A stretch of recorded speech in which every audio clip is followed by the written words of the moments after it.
ಅಮ್ಮ ಇವತ್ತೇನ್ ಸ್ಪೆಷಲ್ ಮಾಡ್ತಿದ್ಯಾ? ಇವತ್ತು ಕ್ಯಾರೆಟ್ ಕುಂಬಳಕಾಯಿ ಸೂಪ್ ಮಾಡೋಣ.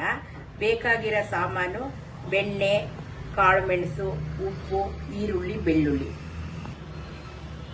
ಸ್ವಲ್ಪ ಬೆಣ್ಣೆ ಹಾಕೊಳ್ಳೋಣ. ಫಸ್ಟು ಬೆಣ್ಣೆ ಕರಗಿದ ಮೇಲೆ 1 ಸ್ಪೂನು ಬೆಳ್ಳುಳ್ಳಿ ಹಾಕೊಳ್ಳೋಣ.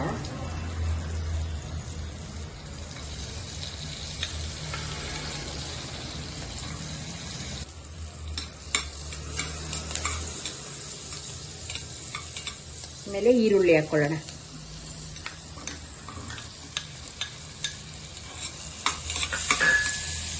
ನಂತರ ಕಾಳು ಮೆಣಸು ಹಾಕೊಳ್ಳೋಣ. ಇದನ್ನ ಸ್ವಲ್ಪ ಗೋಲ್ಡನ್ ಬ್ರೌನ್ ಬರೋವರೆಗೂ ಹುರಿಯೋಣ.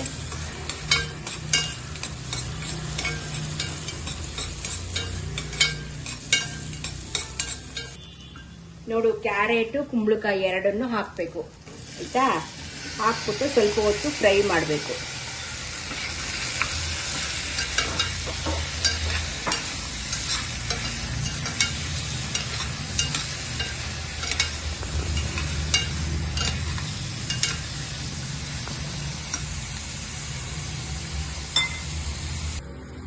ಈಗ ಕುಂಬಳಕಾಯಿ ಕ್ಯಾರೆಟ್ ಇದೆಯಲ್ಲಪ್ಪ, ಇದು ಮುಳುಗೋವಷ್ಟು ನೀರು ಹಾಕ್ಬಿಡೋಣ.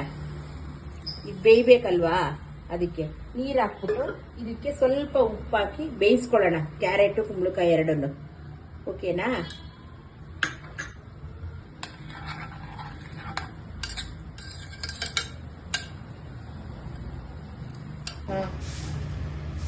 ಈಗ ನೋಡಿ, ಕ್ಯಾರೆಟು ಕುಂಬಳಕಾಯಿ ಎಲ್ಲ ಬೆಂದಿದೆ. ಇದನ್ನ ಬೆಂದಿರೋದನ್ನ ಈ ತರ ಮಿಕ್ಸಿಗೆ ಹಾಕೊಂಡು ಪೇಸ್ಟ್ ಮಾಡಬೇಕು.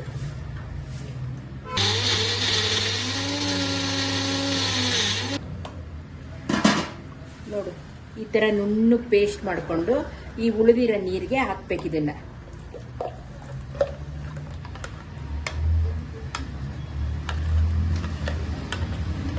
ಎಷ್ಟು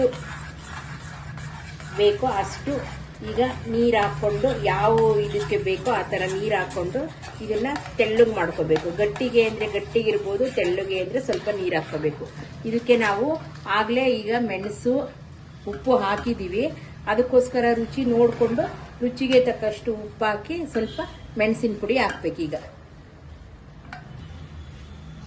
ಈಗ ಈ ಪೆಪ್ಪರ್ ಪೌಡ್ರು ನಾವು ಮನೇಲೇ ಮಾಡಿಟ್ಟಿರ್ತೀವಲ್ಲ, ಈ ಪೆಪ್ಪರ್ ಪೌಡ್ರನ್ನ ಸ್ವಲ್ಪ ಹಾಕ್ಬಿಟ್ಟು ಚೆನ್ನಾಗಿ ಕುದಿಸ್ಬೇಕು. ಕುದಿಸ್ಬಿಟ್ಟು ಒಂದು 4 ನಿಮಿಷ ಆದಮೇಲೆ ನಮ್ಮ ನ್ಯಾಚುರಲ್ ಆಗಿರೋಂತಹ ಕುಂಬಳಕಾಯಿ ಕ್ಯಾರೆಟ್ ಸೂಪು ರೆಡಿ ಆಗುತ್ತೆ.